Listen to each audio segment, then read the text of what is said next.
Hi, this is Top Down with TCM. I'm your host, Weston. I'm also joined by my co-hosts, Jason and Azaan, and we have a special guest on today. He is a portfolio manager specializing in equity. His name is Edgar. Edgar, would you like to introduce yourself to the listeners? Sure. So like Weston mentioned, I'm a portfolio manager for the equity portfolio of TCM, and I mainly just analyze energy stocks as well as industrials. Okay, thank you, Edgar. So let's hop into this. Jason, I know you have a question to ask. Yeah, okay. So thank you for being on with us, Edgar. The first question I have for you is since you are specializing in the energy sector for our portfolio, TCM Equity, I just want to ask you how the energy sector works as a whole. What are the main revenue drivers for the segment? Sure. So I think the easiest way to go about this question is just like break down the three revenue segments for oil and gas. I Mm. wouldn't really say that encompasses the entire energy segment. It's more so the oil and gas sector. So yeah, there's three main segments. It's upstream, midstream, and downstream. The upstream is basically the way that you get the oil out of the gas or out of the ground. So you have like two methods. It's like offshore and onshore. So, around Long Beach, you could see like little pumps. So that's a part of the upstream. And then from there, you could either sell it or do what Exxon does and transport it to a refinery. So the midstream, that's the process of actually like storing it and transporting it. Oh, So, Exxon would likely pump the oil out of the ground and then transport it to its facilities and then store it somewhere for mm. it to be refined. And then the downstream is the actual process of the actual crude oil being refined. And yeah, so it gets refined into things that we could actually use like jet fuel, gasoline, diesel, and other products like lubricants and stuff. So yeah, I mean that's the basic idea of how the oil and gas sector works. Do you have any like questions about that, or was it clear? No, that was clear. Okay. Yeah, thank you. We could just move on to the next Yeah, question. that was pretty interesting. So you're saying there are basically three different things that an oil company can do, and you also said Exxon does all three, correct? Exxon does so they make money off of their upstream and downstream segments. Okay, Exxon, yeah, their biggest revenue stream comes from the downstream. okay, and it sounds like it sounds like to me like upstream is like a very expensive process, or downstream they both sound very expensive. And with most of the energy sector lagging right now, it got hurt really bad with COVID, as you know. Um, the overall market for energy is lagging. Do you think it's ever going to catch up to where it once was? That all depends on the price of crude oil itself, and that's pretty hard to predict. Mm, Since I don't know, it's a commodity. So a lot of different factors play into it, like OPEC plus and demand for the underlying product, which is likely gas, mm. and among other factors I likely don't really know about. But yeah, it'll depend on the price of crude oil mainly. Aside from that, uh, since since the world itself is like moving towards like renewable energy, like the developed countries, Yeah. um, I see that having a pretty big impact like 40, 50 years out. Mm. But as developing countries are coming up, they're likely to be using crude oil. So I don't see it going away for like I said, 40, 50 years. Okay. So Okay. to chime in there, do you see a catalyst going forward? Like you said, developing countries, they're going to use oil. I don't think they're going to make the jump to renewable energy as fast as we will, right? So, No, Yeah, it's mainly like an infrastructure problem, I think, because the developing countries, they likely wouldn't have enough money to fund like, a clean energy project or something like that. So Right. they'll probably go with existing infrastructure and, develop that way, Yeah, just because it's cheaper to go just that like way. all of the Yeah. other countries have done in the past, basically. Cool. Now, it's interesting how you mention about renewable energy, and so I know the United States has actually lagged behind quite a few like of the superpowers of the world, such as China, when it comes to renewable energy. And I know that recently California did pass a bill that wants there to only be electric vehicle manufacturing by 2035. So how do you expect oil to perform in the short term and the long term based on that information? So I don't think there would be a very large impact unless a majority of the world's population started to adopt a model like that. Um, Gas is only a certain segment of the downstream. Like I mentioned earlier, that's a revenue segment. So although it is important to have that sort of demand, because I mean you could see with COVID, there's not a lot of demand right now for like travel and stuff, jet fuel, gas in general.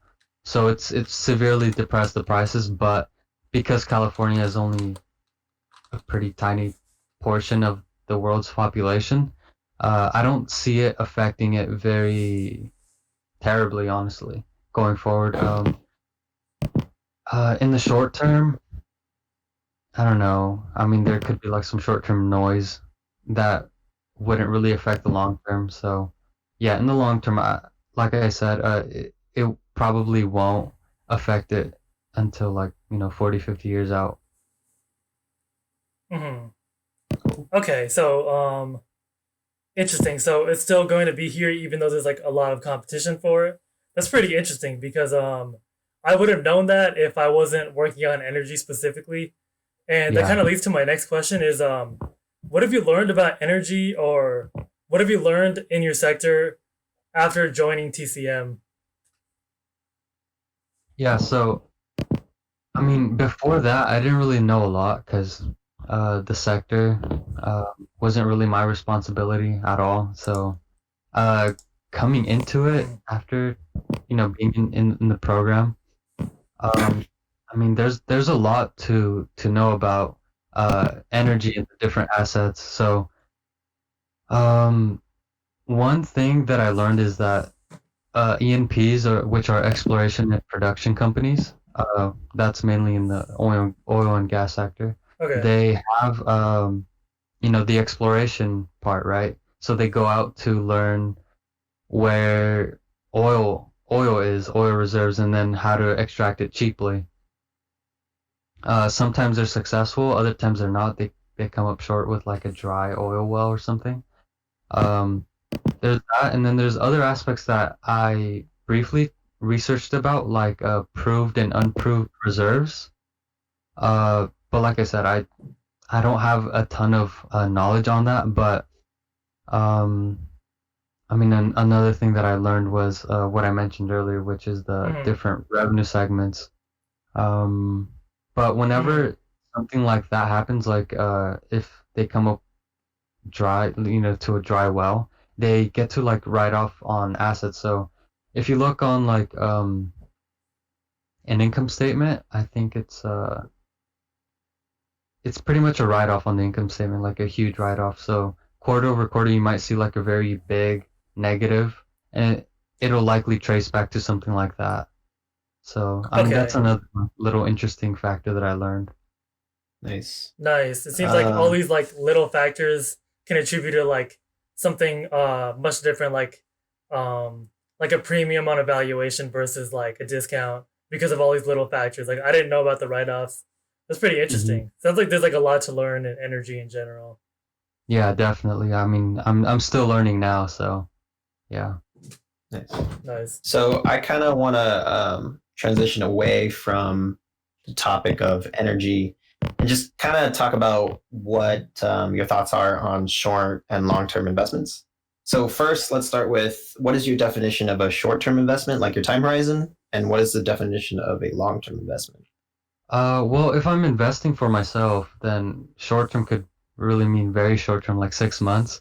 But if it's for like a client for like TCM, which we're managing a foundation's money, then that could be like a year to 2 years on the short term, and then 3 to 5 on the long term. Right.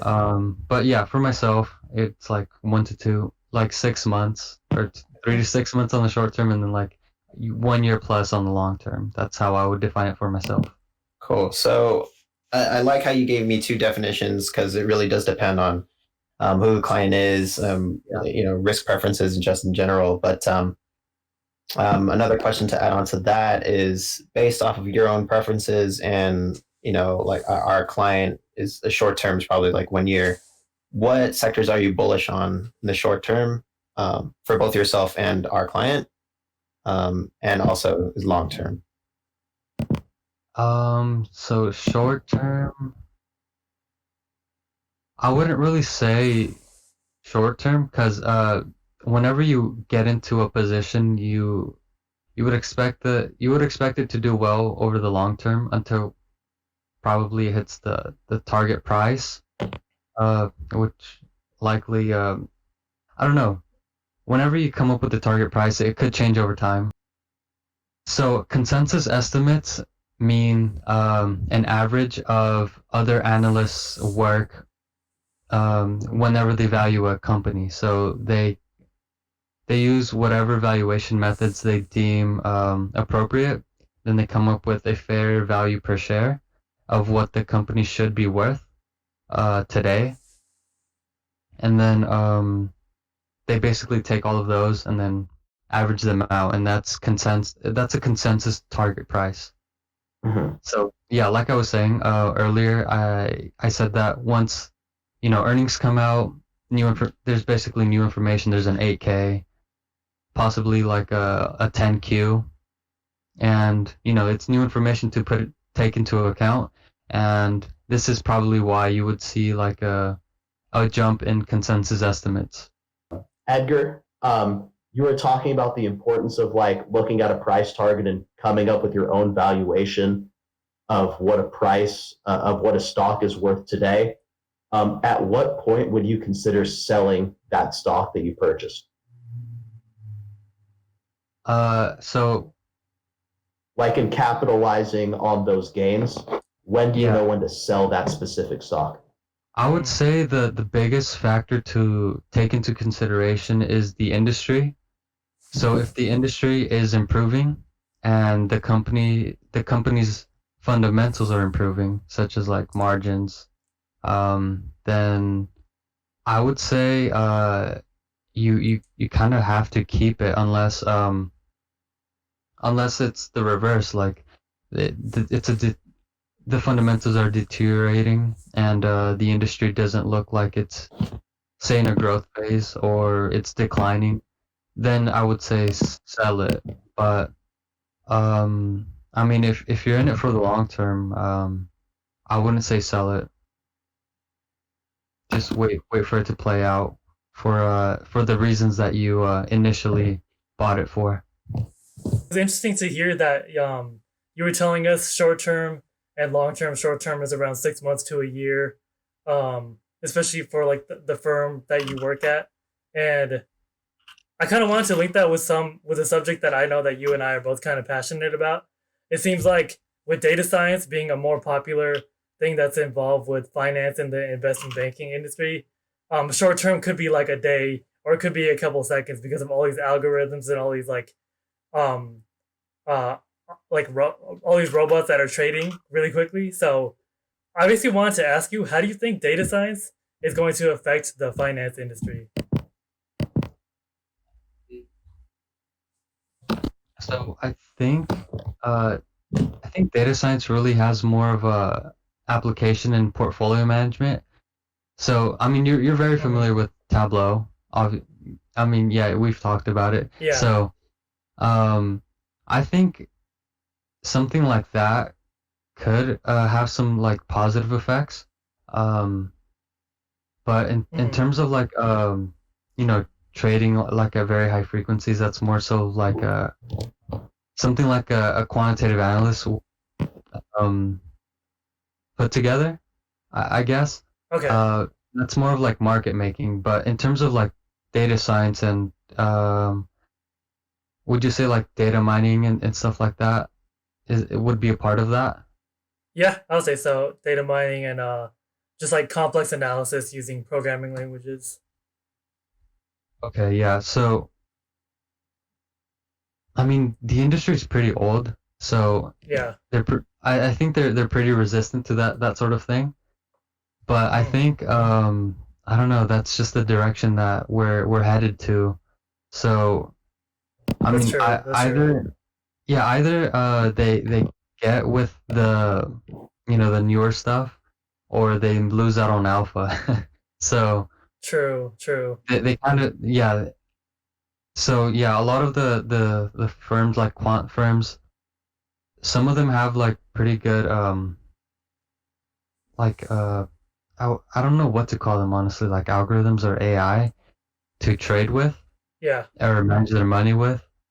Uh, some of them are doing pretty well, and one in particular, I don't remember their name, but for some reason, no, for COVID, because of COVID, they turned off their AI, and Interesting. yeah, they turned it off because they didn't think that it would do very well in the climate because it was so random. So Yeah. they actually missed out on some gains because the algorithm would have actually done pretty well and learned from it. And like yeah, Interesting. so yeah, it is pretty interesting. So it's developing pretty quickly. So I mean, unless other firms get with that sort of technology, then they'll lose out on alpha. Okay. That's just my So So, opinion, though. so what kind of like tech or are you using like for your personal trading? Because I know you've been learning like a little bit of Python, I believe, or it was either Python or VBA coding. And I'm wondering like what sort of tech like are you using for your own like personal portfolio?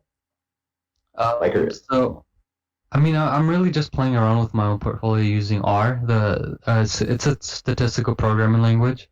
Um, Basically, I just look for portfolio optimization theories, and I just run it through some lines of code that I put together, and um, I don't know, it's like a rebalancing thing. So, there's back testing involved, so choosing the correct optimization method is pretty important. But mhm. yeah, I mean, right now I'm just trying it out. I'm learning, so that's my main goal is just to learn more about it and the concept behind it. So I just become smart in that aspect. So you so actually built a model or algorithm to trade with.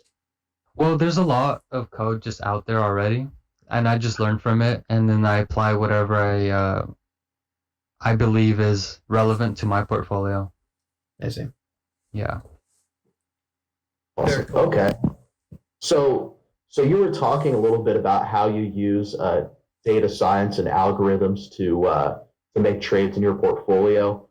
So I'm wondering, like, how are you positioning yourself or the TCM portfolio right now? So, like, how are you allocating some of the capital, and what are some potential adds to the portfolio that you are looking at? So right now, I mean, on top of all of the other recommendations that we have, going to the financial sector and consumer discretionaries to capitalize on some of the, going forward, we expect that the economy is going to reopen. So we'd like to capitalize on some of that. So that's like a decision that the our portfolio as a whole has already made. But myself and some of the energy and industrials analysts have decided that maybe it's a good idea to jump into energy, although it might not be the most popular idea. So we're kind of against the Yeah. grain there with Exxon and ConocoPhillips. So Mhm. Exxon was already a position that we held. We're at around 88 basis points the last time I checked in weighting. So I would like to cost average down on that position, bring that weighting up to at least 1.5% to 2%. And that's mainly giving us exposure to the downstream segment, since 80% of those revenues come from the downstream segment on Exxon.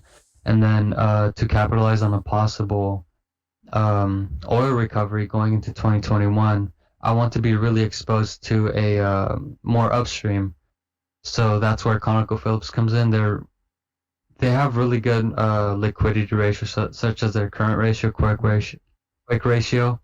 So they're very capable of kind of like weathering the storm, Yeah. so to speak. So yeah, that's the rationale there. So I want to be exposed to both, and not only to capitalize on oil and gas, but also to hedge against the uncertainty behind oil and gas.